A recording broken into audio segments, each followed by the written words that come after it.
de você, moça flor.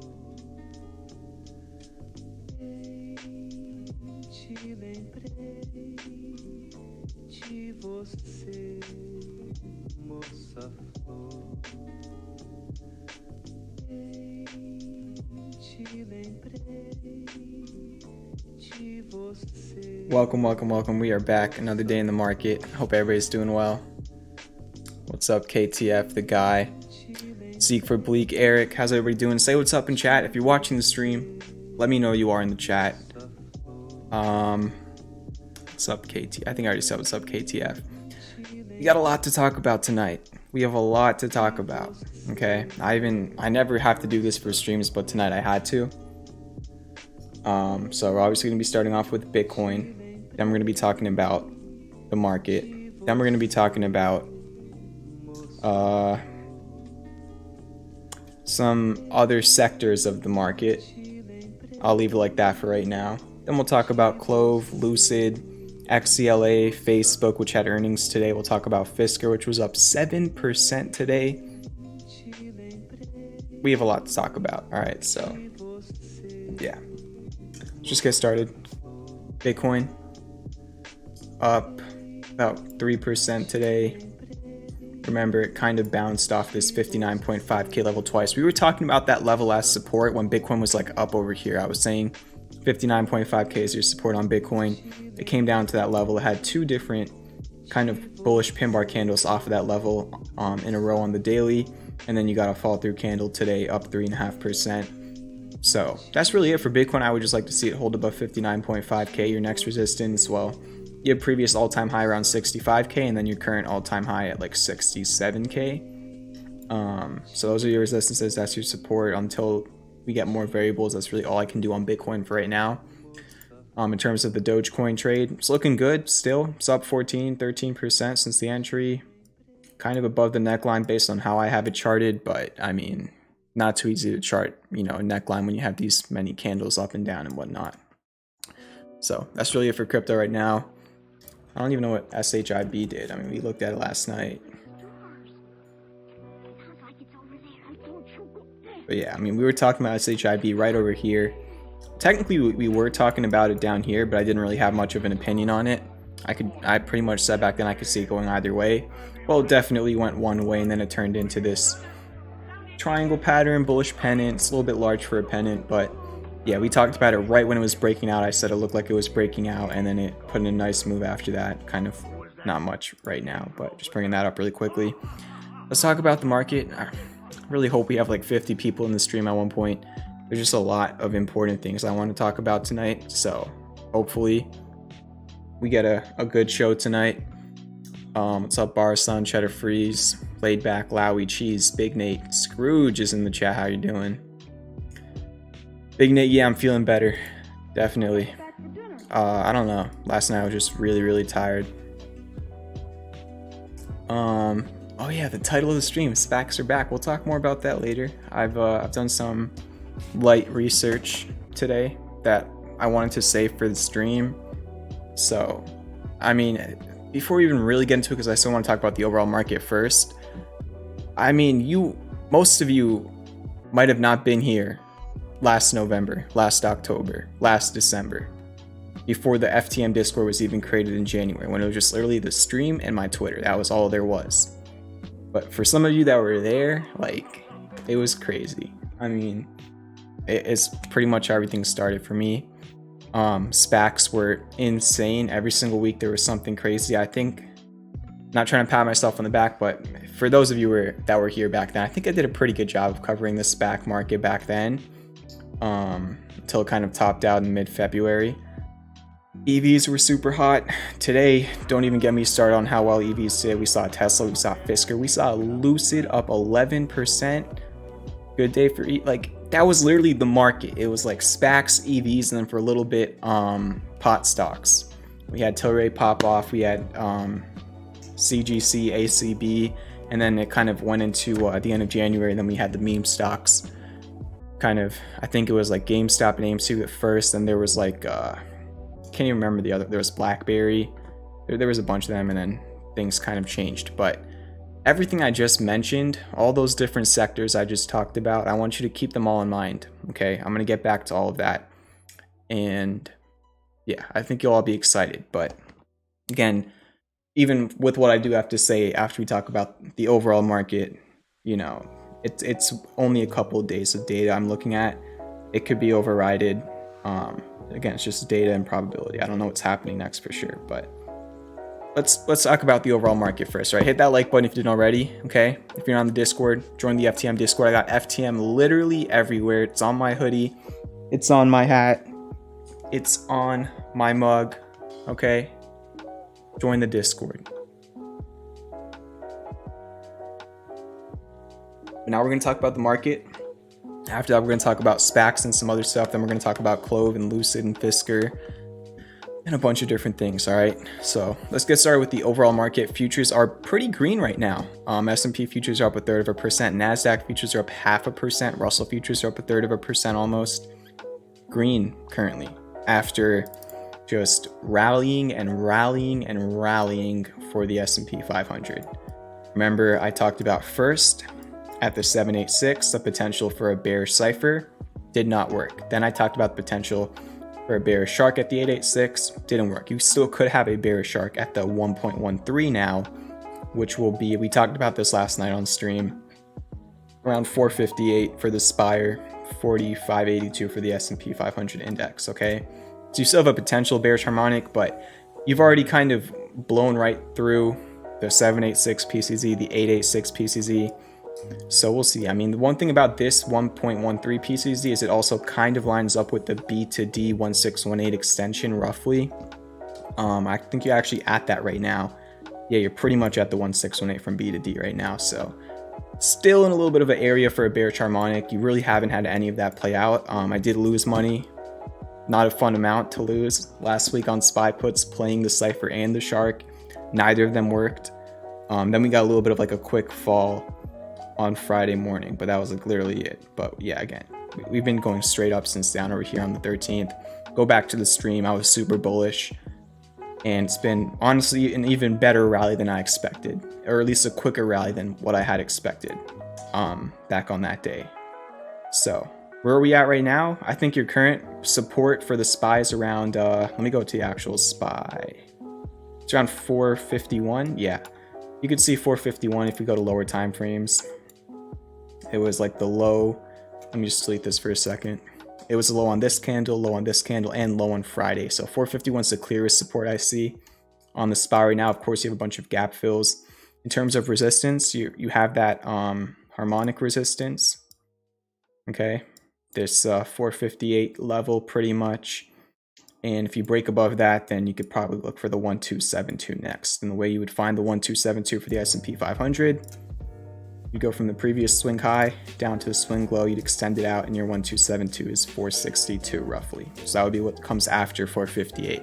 Because again, when you don't have actual resistance looking left, Fibonacci is really all you could use. You could use measured moves as well, and you know, signals like divergence and candles, but I'm just talking about resistance.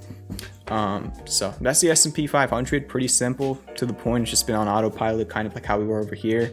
That's just how it is until things change.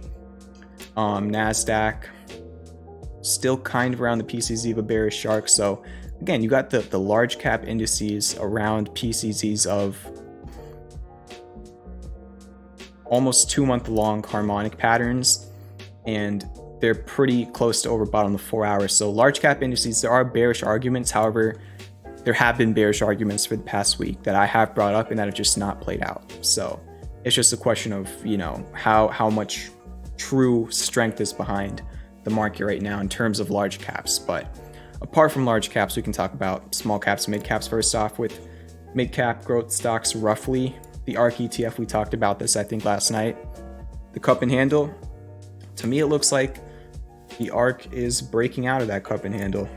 I mean, I don't really think it matters, you know, even if you have an upsloping neckline, you broke it. So yeah, breakout of a cup and handle for the ARK ETF. I mean, this thing's kind of been going sideways since March. So who knows, maybe it's time for the ARK ETF to wake up going into the rest of Q4. I think Tesla obviously helped out a lot with the ARK being up 3.5% today. But nonetheless, very good price action. We talked about that cup and handle last night on stream, and I'm sure you saw a lot of mid-cap growth types of stocks, even some large cap growth stocks, just doing well today. What else do we have? What else do we want to talk about? The IWM, the small cap index, was up 1% today, and look at that. We talked about how it was breaking out last night on stream. We got a nice follow through day after the breakout today. And another thing I want to quickly talk about, I'm gonna throw a bunch of colors onto my chart. Okay, I'm gonna throw a bunch of EMAs onto my chart. I'm gonna throw some SMAs onto my chart. I'm gonna throw some other SMAs onto my chart, and I'm gonna be throwing a volume profile onto my chart. Okay, it's above all the resistance. Your next resistance is 233 on the IWM. You're above all the EMAs and SMAs, at least the major ones. You're above this kind of volume shelf over here, and really, you've done the hard work on the small cap index, and it really hasn't ran to all-time highs like the S&P has. So who knows? You know, we've been hoping for small caps to kind of play catch up, and we'll see. We'll see if we can get to that 233 level in time. But you just had a pretty real breakout of a bunch of different ways to look at a chart, and yeah, let's see if it can keep going. You know, might have a back test or whatever it is, but just wanted to mention that as well. Okay, all right, so we got almost 50 people in here. Hit that like button. What's up, Tiger Trader? Hope you're doing well. Thank you for supporting the stream. So that's really what's going on with the market, but I think it's time to look a little bit deeper into things. Okay, so I'm going to talk about SPACs and some other stuff for a little bit. It's in the title. After that, we'll talk about CLOV and Lucid and FSR and XELA and Facebook. And I don't know if there's anything else I missed from the title, but before we get into all of that, we're gonna have some fun in the chat. Okay, so I put out this tweet earlier today. All right, the Retro Ave, thank you for your subscription.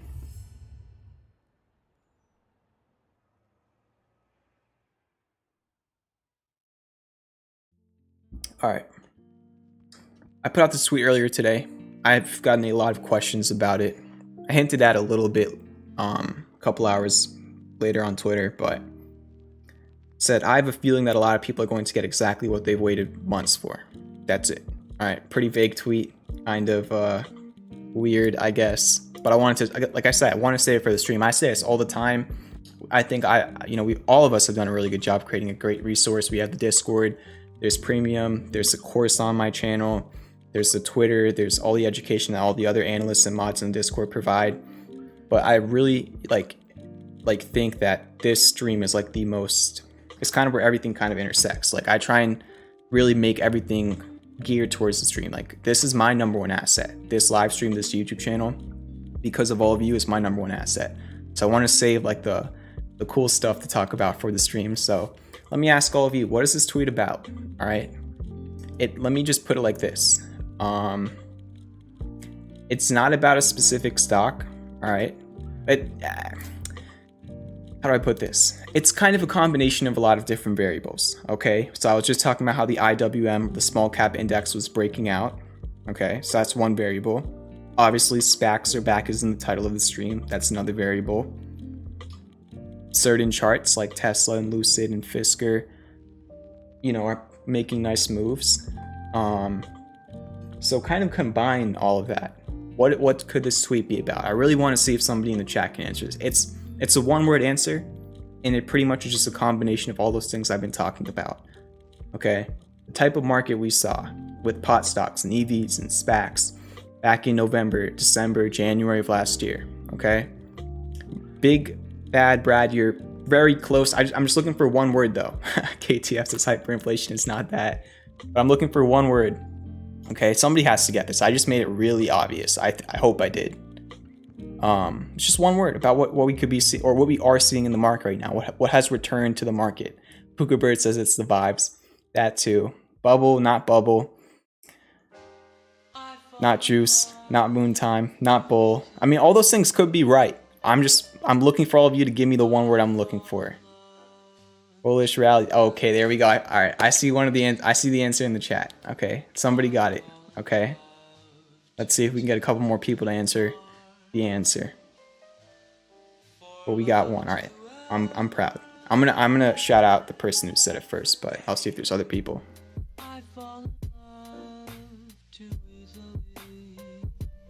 All right, we've got 2 times. We got the answer 2 times in the chat. What else? All right, I want to see it one more time, and I'll stop being annoying, I guess. It's not solo, Big Nate. But actually, solo could actually be not financial advice. Solo could actually be the definition, in my opinion, of what I'm about to say. All right, we're getting a bunch of the answers. All right, there it's all coming in right now. Speculation is back in the market, okay? When speculation is in the market, it is one of the easiest conditions to make profit, okay? You have speculation money re-entering the market. Speculation money topped out in February, had a little bit of a resurgence back in like early June, and then it went away for a while, okay? Speculation money's kind of getting back into the market. And that's not only just, like I said, easy to make profit with, but for swings, I mean, it just allows technicals. Like when you have speculation money in the market, it allows bullish technicals and bullish conditions to play out like insane, okay? Because there could be not so great companies, but they're going up because of the simplest things, because people are just looking for the next place they can put their money into to make money. Now, you have to be careful with speculation money. Speculation money is not always a good thing. Typically, speculation money looks like this, like what we saw in February. It doesn't last forever, comes in cycles, but when you have it, and if you can notice it early enough, it could provide you opportunities, okay? So all those things I was talking about, you combine them and it allows for speculation money. And we are seeing speculation money in the market. And I'm going to kind of go over a few different charts that kind of display that. We already talked about the IWM chart. And every time the IWM goes up, it does mean that there's going to be speculation money entering the market again. That's one of the variables, okay? So let's go over to trading view. Now let's look at the SPAC ETF. We used to look at this back in the day. First off, take a look at this chart. Just apart from anything in the price action, just look at the variables on this chart right now. Okay, so this tracks a bunch of different SPACs. Not once, but twice, but 3 times, but 4 times it bounced off this level. What does that mean? Why did it bounce off this level? It means when you put all the holdings together and all the weightings of whatever is in this ETF, and all the values come down to what would make the price of this ETF $22, people like those values, and for 4 times in a row, people have bought SPACs in general at those values, okay? That's a psychological way to look at it. Apart from that, you have hidden bullish divergence on the SPAC ETF, okay? Pretty much a dragon pattern, which you already broke out of today. So from a technical standpoint, the SPAC ETF, which tracks SPACs, broke out, okay? Now again, with all this that I'm talking about, it's still pretty early, okay? It's only been a week or 2 that we've been kind of seeing this shift, rotation, or kind of influx of speculation money again. So again, it's very early. This could end up just being something like how we saw over here, and then it just drops again. So I'm just trying to be early because again, even if I'm wrong and SPAC just does this, risk management is always there. Okay, so you have this on the SPAC ETF, and just looking at the past week, we had DWAC just go absolutely insane. Okay, today AGC made a pretty good move. Another SPAC, I'm not 100% sure on AGC, but another new SPAC, BRPM, this morning pretty much announced that Faze clan, which is in the title and thumbnail, is set to go public through SPAC. So, you've had a few different SPACs kind of pop off. I'm sure I'm missing some. I'm going to be honest. I think there's a couple others that are really popular right now that I just didn't throw onto my watch list. I'm just using these as like explanations right now. So yeah, you're getting that money back into SPACs. And I think a lot of SPACs were kind of like the highlight of speculation money back in January of this year. And I think SPACs were kind of the first sector of the speculation market back in January that you saw sell off, right? And then you got a bunch of other different sectors kind of lag behind the large caps over the summer. So there you go. That's your SPAC ETF. But even EVs today, okay?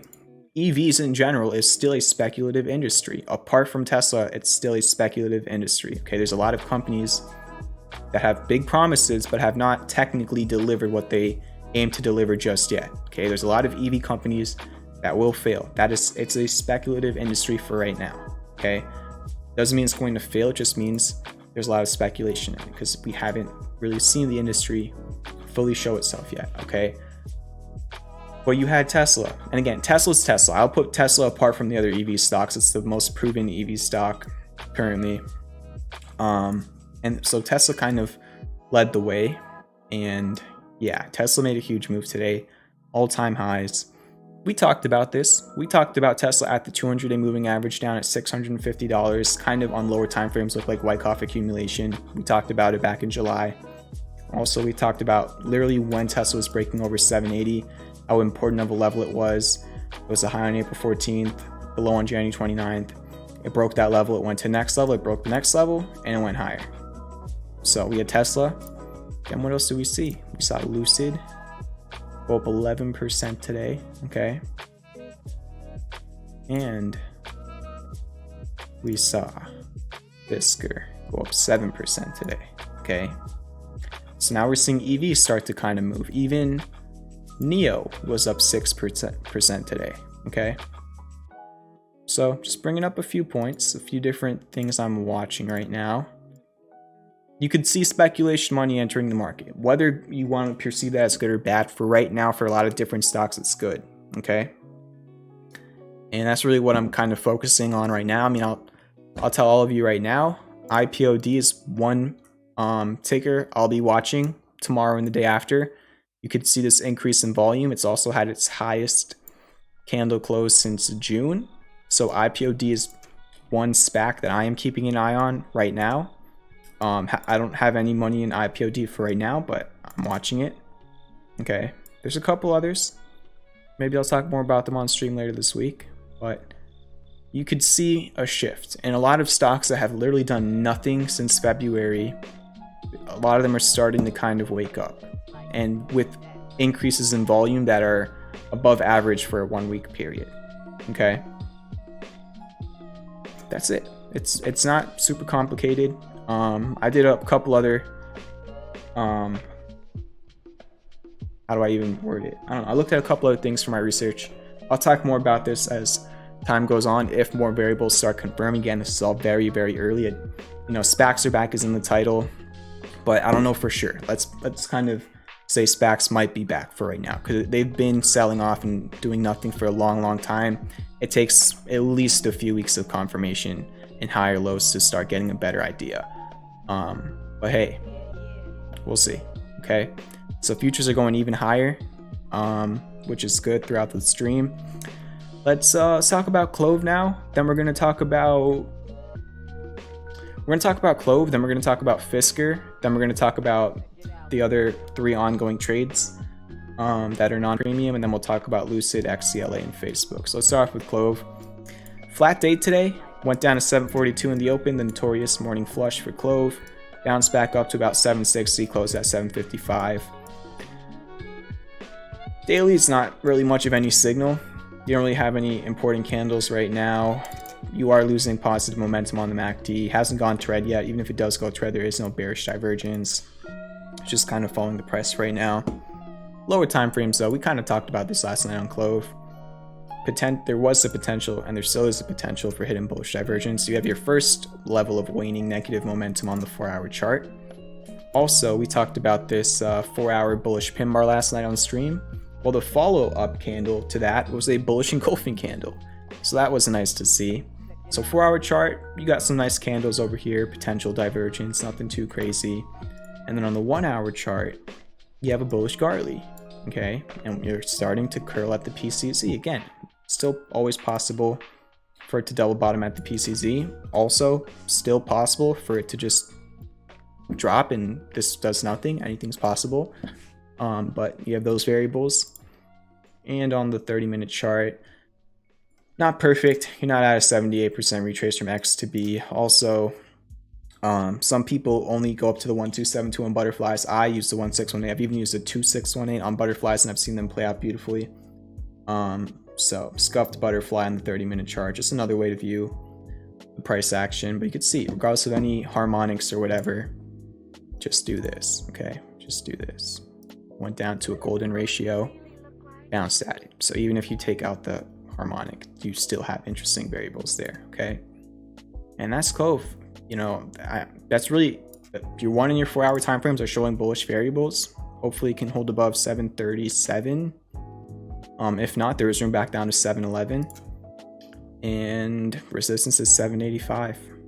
It's that simple until there's more data on higher time frames. But yeah, that's really it. I mean, it had a nice move off of a very technically indicated area. That's in the right way to kind of word it. How many bullish variables were we talking about here? There was like the butterfly. I think there was a couple other harmonics on lower time frames. There was a classic bullish divergence on the 4 hour. There was a classic bullish divergence on the daily. Like we were talking about it a lot here. It had a very nice move off of that. Definitely got helped out by some catalysts on the way up. And now it's made a 78% retrace from the low to the high.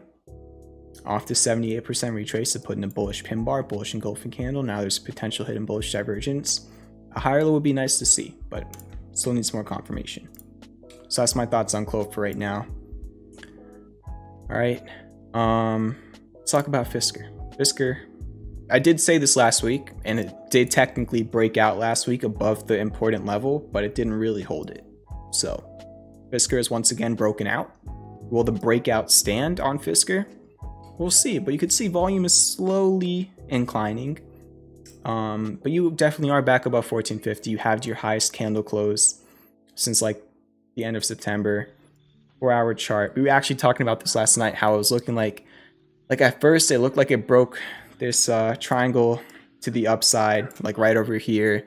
Then I recharted it, and then it looked like it broke it to the downside. And then I don't know, maybe FSR just decided to follow Tesla and Lucid today, and it just kind of, boom, it just went right back up.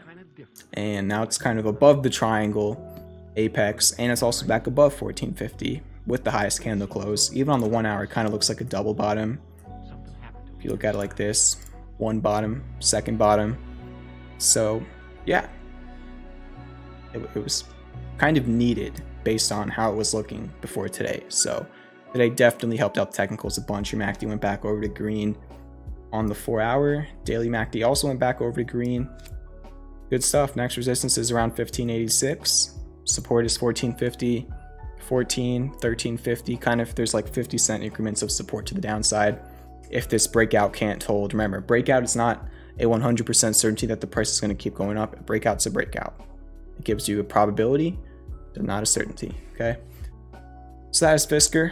In terms of the other ongoing trades, VIPS was completely flat today, so nothing to update. NEO was up 6% today. Another EV stock. Speculation. I mean, I like NEO as a company as well, but in general, like the EV space, speculative in general for right now overall.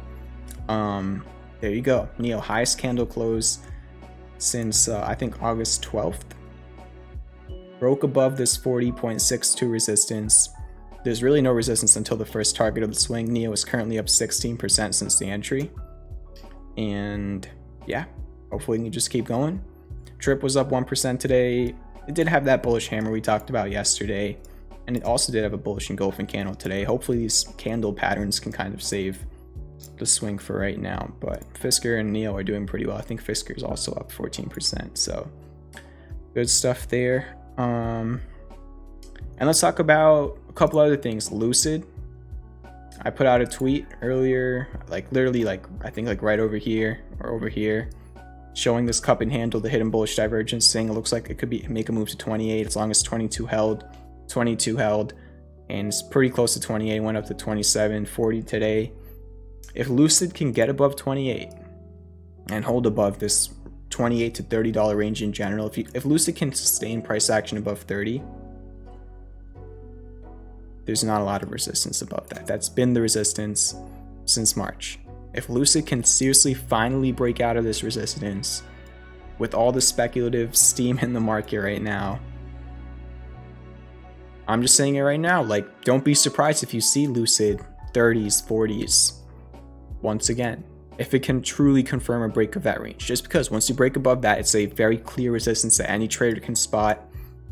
And once you get above that, people are going to kind of set their new psychological floor to that previous resistance, and you're going to see support potentially, and you're not going to see a lot of resistance looking left, because last time it was straight up, straight down. Okay, so that's Lucid. We talked about it.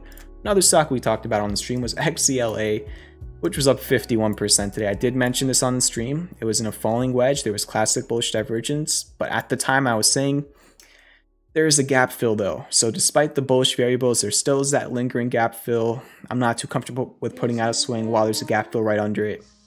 And then it filled the gap just as I was worrying about. Unfortunately, it did not have an alert set up at the gap. And then it filled the gap on Friday. And what happened the day after? I know there was a catalyst, but I mean, come on. Divergence, wedge, gap fill, and then the day after a catalyst comes out, it goes up 51%. Like, how many times do we have to talk about it this year? All those bullish variables aligning, and then boom, a day or two later, some catalyst comes out. It's insane. I don't know what's going on. The composite operator is doing his thing.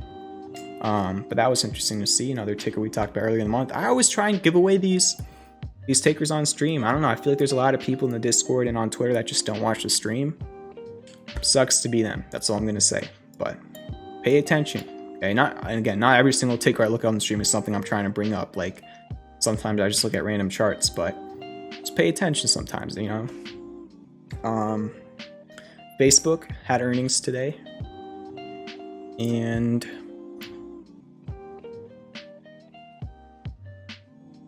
it went up to 334.5. So pretty much after hours, it kind of came right under this resistance.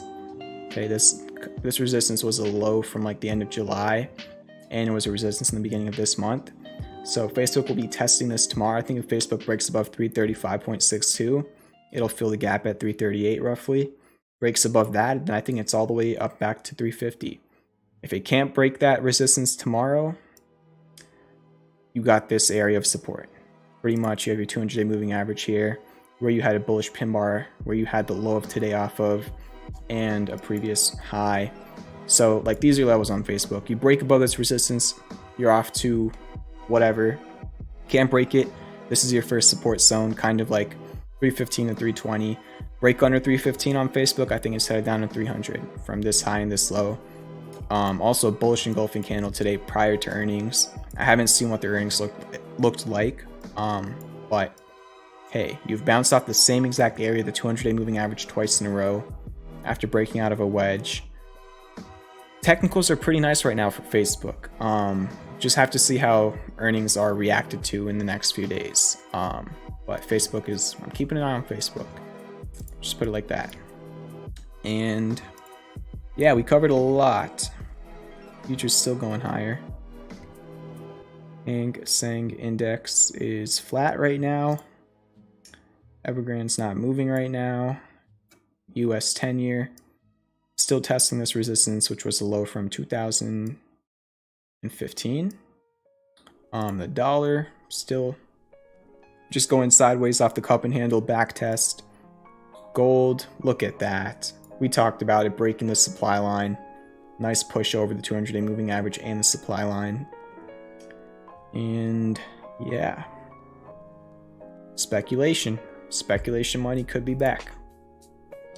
Hopefully, you know, everybody has spent time learning about risk management and scanning and technicals and fundamentals, so that when you have these super hot moments in the market, you can maximize, but also that you don't get too caught up in them. Okay, because you know, I've seen many times. I have not been trading for as long as I'm sure a lot of you have, but things can get pulled very quickly within one day. So you always just gotta be on the edge of your seat, but you gotta be calm on the edge of your seat. All right, somebody quote that. You have to be calm on the edge of your seat. Okay, 200 IQ. Let me see what's in the chat. I haven't talked to chat in a second. Hit the like button if you haven't already. If you're enjoying the stream, we just kind of covered a lot. in the last half an hour. So hopefully all that was educational and insightful. If you're not on the Discord, links in the description. All the links are in the description. The course, premium, tips, merch. My disclaimers are there. I think I already said the Discord. And yeah, if you're not subscribed to the channel, I don't know what you're doing. How are you not subscribed to the channel? I'm looking at you, the person that's not subscribed. All you gotta do is click a button. So you should be subscribed. I think we're gonna have a tip pop up here in a second, so I'll wait to look at the chat. Just waiting on it.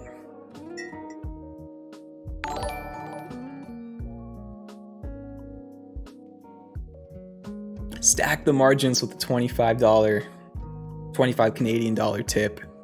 Thank you very much. Vibes in the chat for Stack. Thank you for the first tip of the night. Stack says, sending some love your way, champ. Can I please trouble you to put your Moon Boy hat on and give us some crazy fib targets on BKKT? For example, the way you found the levels for CLOV all-time high the night before. Thanks. Man, sometimes thank you for reminding me about that. I still forget, like, I don't know. There's just so many things I talk about publicly that I still forget, like how many things have happened this year alone. Both good and bad, you know? But yeah, that was crazy. Shout out to anybody who was here the night before CLOV's all-time highs. And again, it's not necessarily me calling all this stuff. It's a lot of different legends in the technical analysis space that have created all these probabilities for me to study and trade off of. But yeah, that was crazy. So let's take a look at that taker. Thank you again for the tip. So this is another SPAC, if I'm not mistaken. Is it even a SPAC? I don't know. It doesn't say Acquisition Corp, but I was doing research on SPACs earlier, and I think this is one of the ones that came up. Can you confirm that or deny that? I don't know. But yeah, this was up over 200% today. So I have no opinion. I don't know anything about the company. I don't have an opinion on it. I know what you tipped and what you're asking for, so I'm just gonna, you know, chart the basic levels. And here's how you do it. So you want to target all-time high fibs after a crazy move. Look left on your chart, find the previous swing high. Okay. Which was right over here, like major swing high. Because again, when something goes to an all-time high, you really want to kind of like zoom out to find like the major swing high prior to that crazy impulse up to all-time highs, rather than just like a recent, like, you know, instead of using this, because like before the candle today, it could have made sense to kind of use this as your swing high and then this is your swing low. But after the crazy move today, you got to look for more context, because this is something that kind of engulfed months and months and months of price action. So this is what I would actually choose as the swing high when you're looking for fib extensions after 200% day, right? So from that swing high down to the all-time low swing low, already crossed the 1272, and look where it closed, or look where the high of the day was. Tell me Fibonacci is fake. Tell me time and time again, okay? And I see in the chat Zebra says it ran to 50 in after hours, but look at this.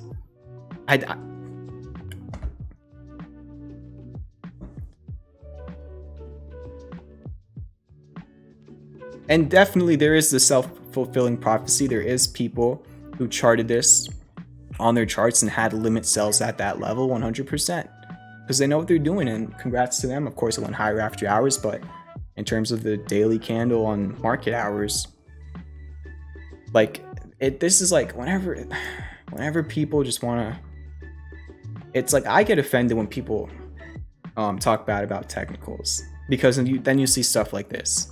You know what I'm saying? And again, yes, it went higher after hours, but why did it go up there and then stop? At least for market hours, right? But yeah, after that, your 2618 is at $46. Let's see what it closed after hours at.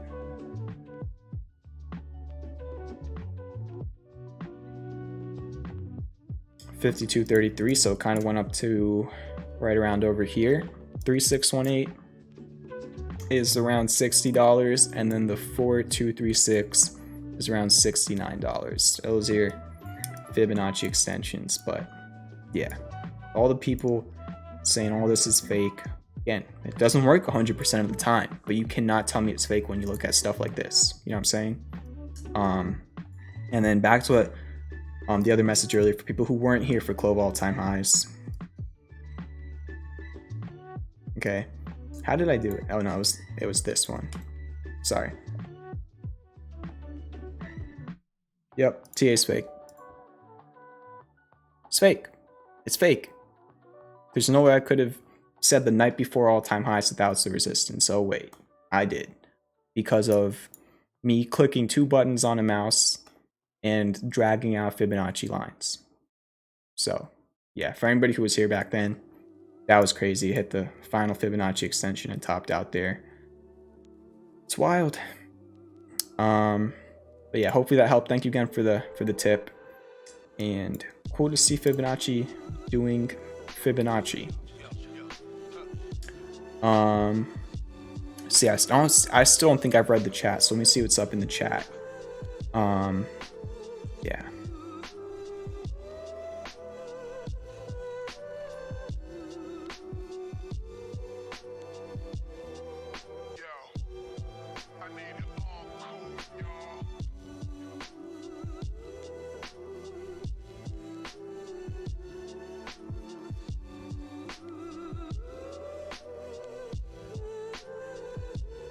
Also just another reminder, I really do appreciate the super chat stack. I'm just, again, just because a lot of people don't know before they tip, because I don't say it too often on the stream. Just a reminder for everybody, YouTube takes 30% cut of super chats. Streamlabs doesn't. That's always the pin chat.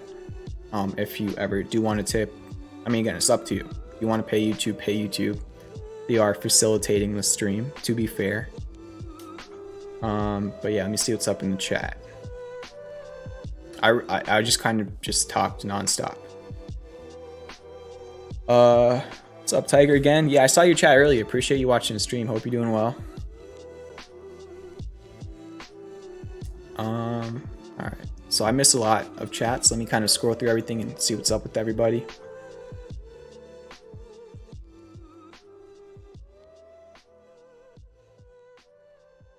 Linda Glenn says, oh no, somebody else said it. Where was it? Oh, Big Bad Brad says, let's find the next BKKT and DWAC.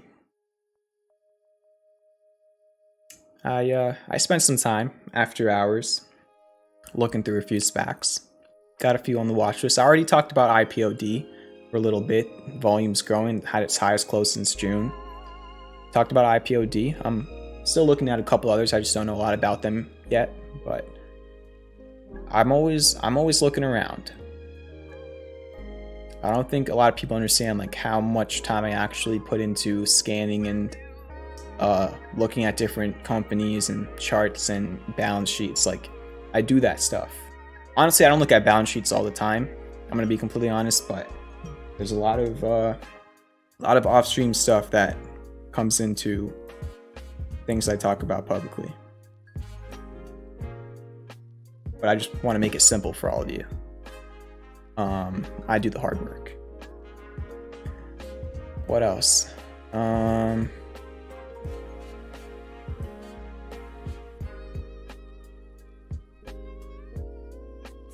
Danny says, where do you see CLOV after a year from now? Hopefully at a higher price.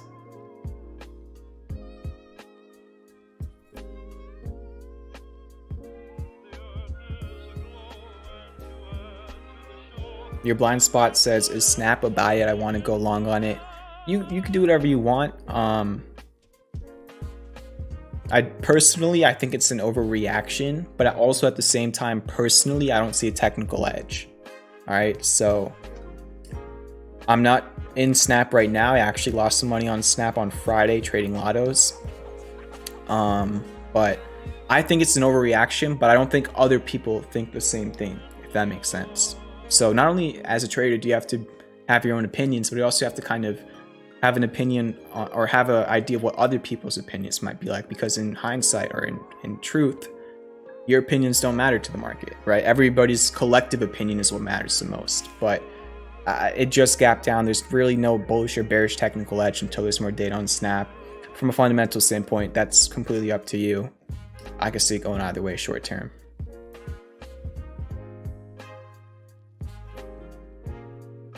Big Nate says, I'll be here the night before the new all-time high on CLOV. I'll be pulling out Fibonacci's whenever that happens.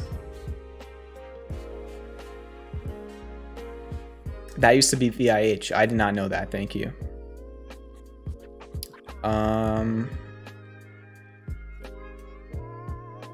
Zeke says, hey champ, I got a few questions for you. Would it be in DM and Twitter, Discord? Twitter is better. I get most of my DMs on Twitter, so it's just easier for me to kind of look through all of them at the same time.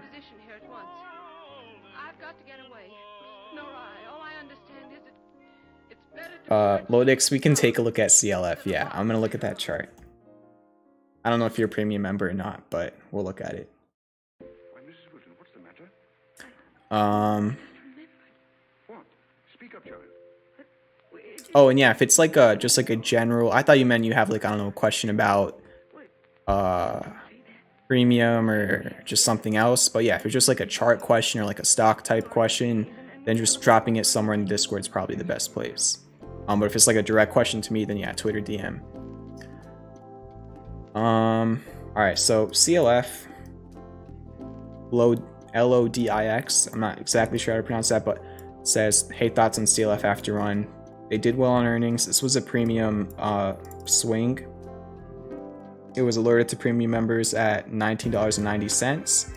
The idea was pretty much a little bit of a somewhat bullish bat on the daily, double bottomed at the PCZ, or the 93% retrace instead of the 886. Off the 200-day moving average at a very interesting level, which was just above 1892. It was a high here, the high here, the high here, the low here, the low here, and it bounced off it twice again with hidden bullish divergence on the daily. That was kind of the idea for the trade. And yeah, earnings 100% helped out, and it was a 26% gain in probably about a month, for maybe like a little bit less than a month for premium members. And you're asking my thoughts on it now, because it just hit the second target this morning. 2643 is your next resistance. Let me kind of zoom out. I don't know if, yeah, so after you kind of have, this is like a little bit of a choppy area on the weekly that it's kind of right under. You can kind of see it was your high over here, your low over here, your low over here, your high over here, your high over here. This 26 to 29 level is pretty tough resistance. If CLF can clear it, that'll be the first time it would be above it since 2013, so almost in a decade. And if it does eventually break over 29 and hold it, I say the next level is around like 39 from this low and this high on the weekly. But it's still for now just under major resistance. So we'll see. It's not overbought on the weekly, but let's see on the daily. It's slightly overbought on the daily RSI. So that's my thoughts on CLF at this point. But yeah, this is one of the nicest swings of the month so far. Okay.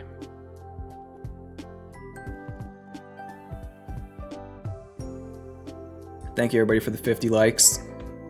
How many Discord members are we at? The Discord's like halted. I don't know. Just nobody's joining the Discord lately. We've been at the same number for like, I think at least over a month at this point, maybe even 2 months. I don't remember when we hit 2K, but I don't think it was too long ago, but also it was a while ago. Does that make sense? Probably, it literally doesn't make sense, but basically I'm gonna stop saying random stuff. Just join the Discord, okay? Just join the Discord. I don't know if there's I just think we're testing resistance, honestly, so I need all of you to join so we can develop some hidden bullish divergence and break through this 2100 resistance on the Discord members. Also, if you're not following me on Twitter, it's at Champion Vibe, bottom left of your screen. I've been stuck at like 8600 resistance for like all the socials are out of resistance for like the past month and a half, unfortunately. So we're just waiting for the oscillators to reset. All you can help speed that up. Remember, oscillators are a lagging indicator, so the price action has to come first. So if you run up the Discord numbers and the Twitter numbers, then the oscillators will follow, and in turn, I have no clue what I'm saying, but you get the point. But yeah, seriously though, thank you for all the support everywhere. I mean, it's crazy. Across every platform, we could add it up. So let's see. Let's see what the total count is. All right, so we have 8,600 Twitter, 3,500 YouTube, 2,000 Discord. That's 14,000, few hundred on TikTok. Okay, this is the weirdest thing, but the Instagram had like 80 followers like forever, and then this week it just shot up to 1,000. I swear on everything, I did not pay for bots or anything on the FTM Instagram. Somebody might have just accidentally botted my account for free. I'm not gonna complain, but that ran up to like 1,000 members in like 2 or 3, like literally the account from 80 followers to 1,000, and there hasn't been a post in like months. So I don't know what happened, but 1,000 there. Thinking about what else there is. I have 2 followers on MySpace, so I'm gonna add that as well. Yeah, pretty much it's this number. Isn't that crazy? 15,000 across all platforms. That's insane, and pretty much exactly a year. Hopefully next year we're at least at 30. But that's crazy. So thank you. KTF says, let's get the speculation going on CV's socials in the Discord. The guy says, when next Medi stream? I need to lose some money. He's always welcome to hop on the stream. I think he's been pretty busy lately though. Cald, sorry for mispronouncing this, says, I got you a new Discord member tonight. Thank you. Yeah, always, if you ever, you know, have family members or friends that are interested in stocks or want to learn more, get them into the FTM. I was gonna say, oh yeah, classes, one-on-one classes are back. Honestly, I don't like bringing it up every night on stream, but just another number that's just been down. Like I did these classes in like March and April and May, I think. And I had to stop them because there was just too many people signing up. Like literally I'd open up the classes and within a day or 2 or 3, because whenever I open up classes, I have like a certain amount of slots available so I could schedule them out, and I don't have too many. So I just had to stop classes. I honestly, it was a lot, you know, on top of college and trading and the Discord and just everything. It was a lot to be doing like 10 to 15 classes a week, which is an hour each. So I had to stop them, but I figured I'm gonna have winter break in a little bit. Pretty much the toughest part, I think, of this semester is over for college. So classes are back open. Unfortunately, we used to get like 20 to 30 people in like 3 days signing up. There's only been like 7 or 8 people that have signed up, something like that. So classes is the first link in the description. I don't know. I might not do them again because it's just, I don't know. I don't know. So just want to bring that up. What else? The guy says, you ever gonna look into volume analysis to add to your toolkit? I've done light research on volume analysis. I do use volume profiles here and there. I don't use them all the time. I usually use volume profiles for stocks that are breaking out to see if that checks up as well. But yeah, I don't know. It's for me, I just prefer kind of like day-to-day volume, just looking at the bottom volume over here and just seeing, you know, compared to the past few months or whatever, what's the volume looking like. But volume analysis in general is very, very interesting, and it's one of the most direct ways to view how a stock is trading and the interest in a stock to either direction. So it's like, you know, when it comes to all the technicals, volume is probably like volume's like the most like direct data wise. It's just volume, you know? So I 100%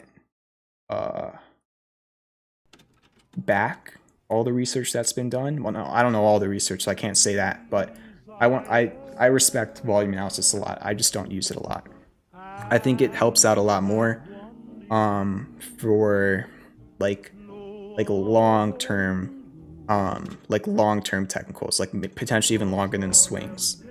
But of course, they could, just like most technicals, they can be used on any time frame. But yeah.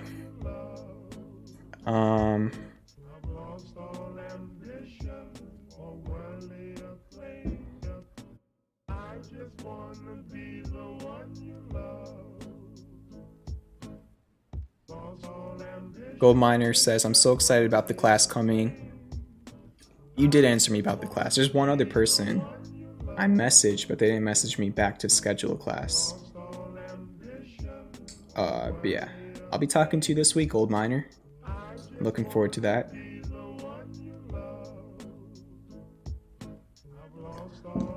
And then Gold Miner also said, have you used any other charting platforms before? I'm currently using eSignal, but definitely thinking about TradingView.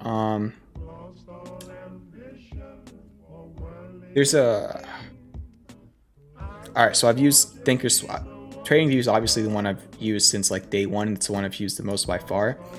I used to use Thinkorswim a lot on low time frames and day trades. I don't anymore though, but I'm pretty fluent with Thinkorswim. And I use Webull. I think Webull is one of the best charting platforms if like for your phone.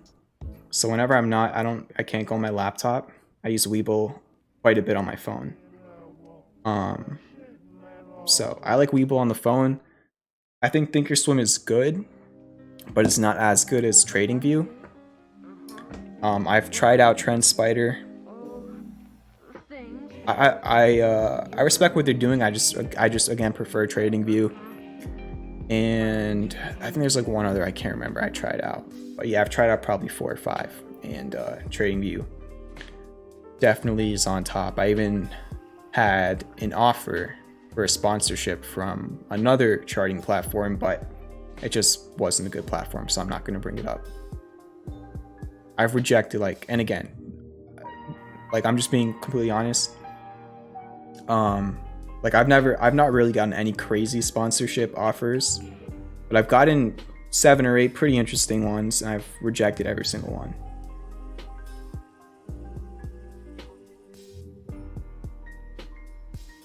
I want to wait for the first time I ever get a sponsor. I want to wait till the YouTube channel is much bigger, and everything's just bigger, so I could really partner with the platform, or any sort of product that I just really look up to. But I don't have sponsorships with a few really cool brands, but I actually know a lot of people at cool brands. For example, I know some people at TradingView, and some other places. But it's just really cool to, because of all of you, I've been able to connect with a lot of other cool brands online. Does that make sense? But for another one, TradyTix. I'm not sponsored by TradyTix, but TradyTix shows me love. I try and show them love, and yeah, I just waiting for something that really makes sense. But I want to scale up everything as much as possible before I do anything like that. Isn't volume same time indicator? Yeah, it's one of the realest time indicators. That's probably not the right way to put it. Chatterfree says volume is the only leading indicator. Yeah, I mean volume moves with price. When there's a tick in the price, that's a volume tick as well. So William S says, can we talk about the platform Robinhood? What do you want to talk about it? What did I just say? What do you want to talk what's your question about Robinhood? I don't know if that's a better way to put it. I use Robinhood. I use other brokerages too though.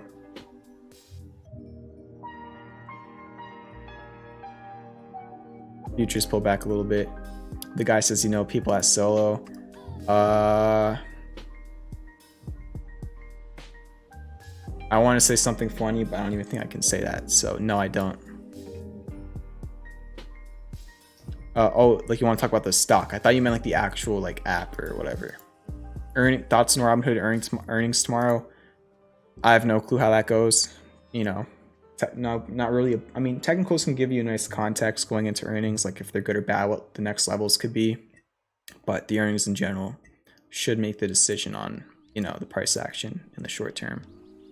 So yeah, I mean, I forgot to even bring that up. Earnings.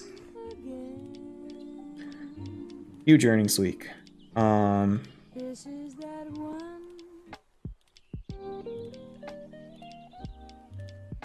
we had Facebook and Logitech today.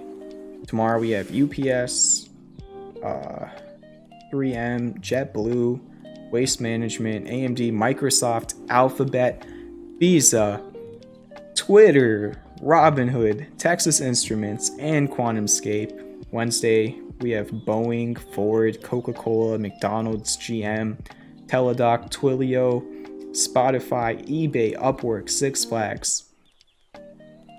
And then Thursday we have Shopify, Amazon, Apple, MasterCard, if that's correct. It's really small. Caterpillar, Starbucks, Skechers, Overstock, Comcast, SiriusXM, MicroStrategy. And then Friday, ExxonMobil and Chevron and Royal Caribbean Group. It's pretty much like the biggest week for earnings this week. I don't know what next week looks like, but those are pretty much like some of the biggest names in the market. So yeah, we're pretty much at the peak of earnings. We're gonna have a lot of mid-cap earnings in the beginning of November. I know CLOV, I think, is on the 8th of November. So yeah, we'll see. What else? Have a good one, Zeke for Bleak. Gold Miner says, hopefully money pours out of all that large cap growth and goes back into small cap plays. I think we've kind of been like, for example, like when we saw the SPY running up like just on that insane streak over the past 2 weeks, the IWM was for the most part just trading sideways. But now over the past 3-4 days, now that SPY is, it's still going slightly higher, but it's not going as, you know, insane as it was the week before. So the SPY is still going higher, but relatively kind of sideways. While the IWM is now kind of starting to move higher. So you did kind of see like a flip there, but for the most part, they're still just both going higher.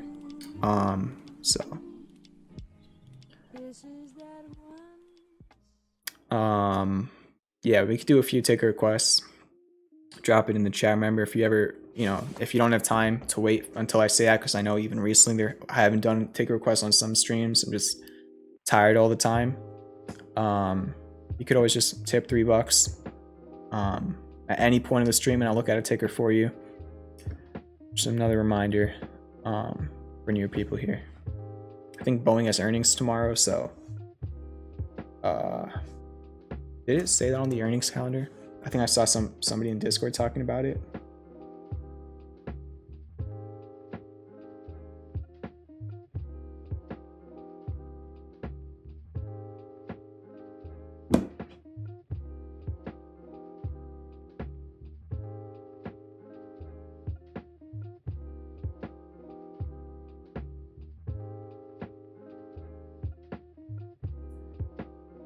According to TradingView, earnings are on Wednesday for Boeing, not tomorrow.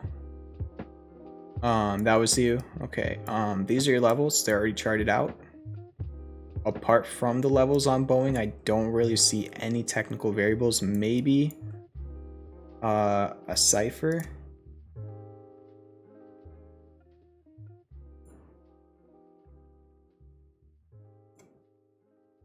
C points like a little bit shallow, but apart from the C point, pretty close to a bullish cipher on Boeing. That's really all I see. I mean, also potential for a hidden bullish divergence if it makes a higher low than 206. So there's potential variables, but earnings will kind of direct it most likely. And then you do have 4-hour hidden bullish divergence developing on the MACD and RSI. So I don't know. It just depends on the earnings. AI, I'd like to see it get back above 47. It was the low from May 13th and September 2nd. So I want to see it use as support, not resistance. Tattooed Chef, the major support zone is between 15 and 17. It's not really there for now. maybe in like a down sloping channel. There is some, actually, it's just bullish convergence on the MACD and RSI. Bullish pin bar candle today. Small gap fill at pretty much $18, resistance at 19, support at 17.29 is your closest from these 4 candle lows. XPDI, there's not much I can do here. I don't know anything about the stock. Yeah, I don't know. There's not really enough data. COMS kind of broke to the downside of a wedge. 182 is a huge level from this low and this low and this low. I'd want to see it reclaim 182. Had a nice move on Friday. Even today in the morning, it was up 10% today, but it was up much higher at one point. So your support's like the low $1 area is kind of your support, but if you can get above 182, that could become your support again. ALF, triple classic bullish divergence on the MACD. Pretty much a falling wedge. Not really any clear levels though. So you have a wedge and divergence. CrowdStrike, there is the potential for a classic bearish divergence on the MACD. If it goes back to red, made a higher high. So here's the bearish argument for CrowdStrike right here. Again, it could easily be invalidated, but made a higher high double top, the lower high on the MACD and on the RSI. So if it fails to break above 290, then yeah, you got a double top with classic bearish divergence on the daily, and then 235 is kind of your next support. So if the bear scenario plays out, this could eventually happen. However, that could easily be invalidated if it just goes 4 or 5% higher. Then you break to a new all-time high, and you could just stall that out for a while, and then maybe even the MACD makes a higher high than the previous island before going to red. So it's a question of, will this high be the actual top or will it not? We already looked at Tesla, the guy. I don't really know if we broke it down TA wise. I kind of talked about how I talked about like the context leading up until today. I mean, at this point, 1618, so 1120-ish, and support's like 879, or even previous all-time high at 900. That's probably psychological support as well.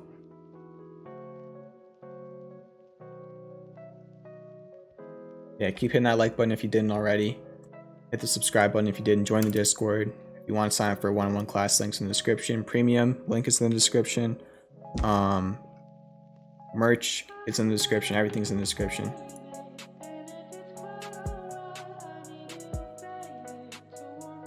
You could draw a bunch of different trend lines. I'm just going to chart it like this though.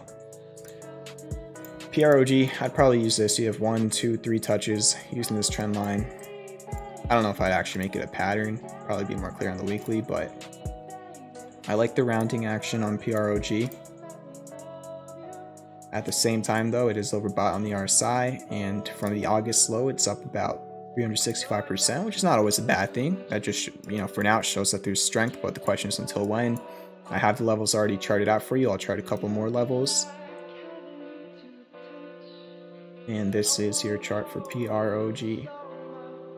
Okay, those are all your levels, and that's it. INDI, I remember INDI Semiconductor. I'm gonna go on the weekly for this. See the rounding action, the sentiment's changing. You actually have hidden bullish divergence on the daily right now on the MACD and on the definitely on the RSI. It's just testing a big area with support in January, resistance in February, resistance in the end of September. If it breaks above it, I think 1360 is next, then 14, and then previous all-time high at 15. So it's like 1364, 14, 15. In terms of support, 1093 is the clearest one I see. But I mean, maybe even this could kind of become support. This little. You topped out here, you topped out here, topped out here, kind of consolidated here, topped out here. Like, upper 11, low 12 dollar area maybe, I don't know. So that's INDI and then FRSX. Me Tenderfoot with the $5 super chat. Yeah, we'll take a look at Polygon next. Thank you very much for the tip. Let's get some vibes in the chat. For me underscore Tenderfoot with the 5. Appreciate it. Just another reminder, in case you didn't know, I appreciate the tip. Streamlabs tips always better. Just because there's like in the past, like when I added super chats to the channel, everybody just started super chatting because I just think everybody saw other people were super chatting. So I just want to let everybody know that Streamlabs tips is better. But that's the pin chat. Thank you again for the tip. FRSX 273 support, 410 resistance. That's really all I got on this one for right now. You're kind of in between them. So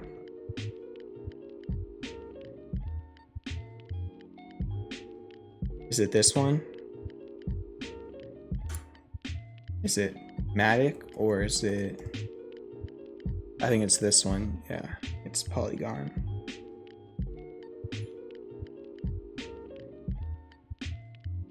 Polygon to Tether.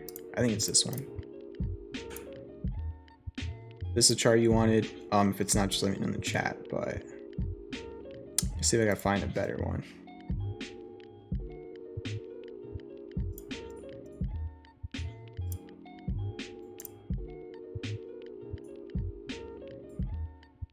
They all have like the same amount of data.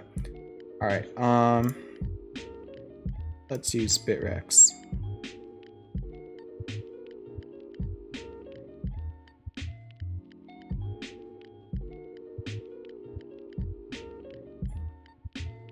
So these are your levels, pretty much $1.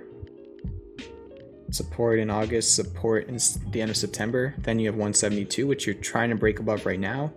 Resistance in June, resistance in August, resistance in September, break above it. You do have this one high at around $2 as a minor resistance, but the real one's kind of, not real one, but the next one's like 243. It was this candle high and roughly this candle close and this candle open.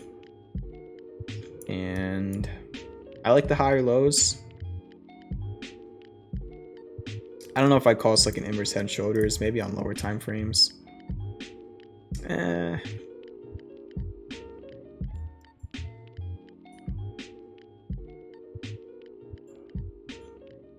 It's a pretty wide inverse head and shoulders, but maybe something like that. But again, the neckline would still be this 172 level probably. It's this area in general. So that's how I view MATIC or Polygon. Thank you again for the 5. Thank you for the vibes in the chat, everybody. Yeah. Futures still green, pretty much around where they were. And I think that'll do it. So thank you again for all the support tonight. Really good stream.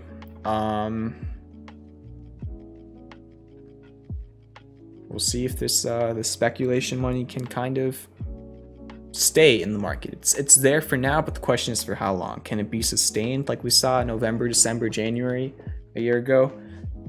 Or this is just a quick, you know, whatever. Tenderfoot, was this the right one? I mean, I don't know if I looked at the right one. Just let me know if it was right or not.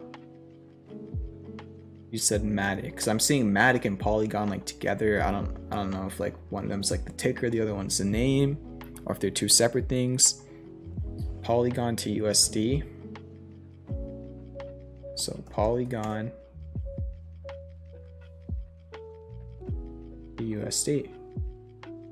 Like the actual ticker says Polygon.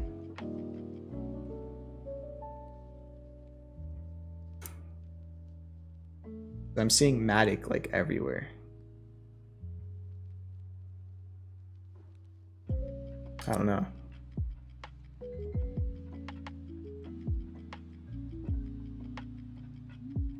All of them say MATIC, but they all say Polygon. So I just looked at this one, was it? Yeah, I looked at the second option,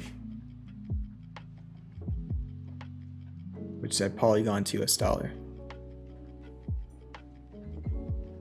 If you could just, like, if that's wrong, just type like the exact like ticker name, not the description or the name of the asset, like the actual just ticker, and I could just drop it into TradingView.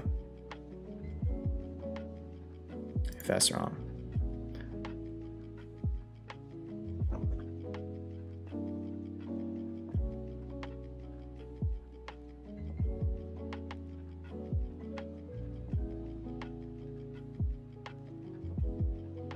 I don't know if the stream's still late or not.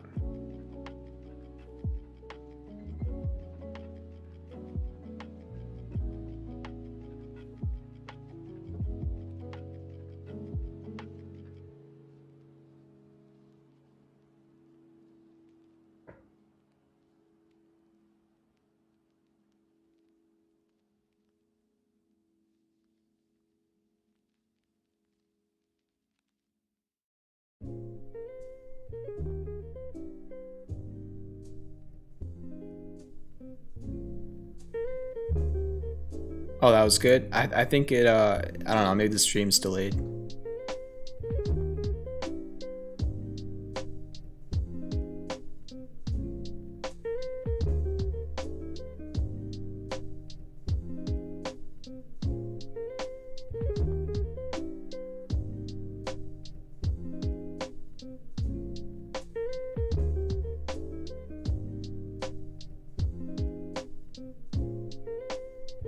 All right, so we're good. Yeah, that's gonna be it for the stream. I'll be live again tomorrow night at 9 p.m. EST unless the storm tomorrow takes out my power or Wi-Fi. So thank you for watching the stream. Check out every single one of the links in the description. If you don't want to join premium, don't join premium. If you don't want to do a one-on-one class, don't do one-on-one class. But you have to join the Discord if you didn't already. It's free, links in the description, and you also have to watch the 3.5 hour course. I don't care how busy you are, you do have 3.5 hours that you can take out over the course of the next month or two. Even if it's 15 minutes a day, watch one video a day, watch the course. Change your life forever with a free course, okay? In the description, it's on YouTube. That's it. Just watch the course, join the Discord. That's it, okay? Thank you. I'll see you tomorrow night. Peace out.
Well, in the year 2000, I think I'll probably be the spaceship to the moon dictating robots to robots, or else I may be, I don't know, having an in charge of a robot court, judging some robots.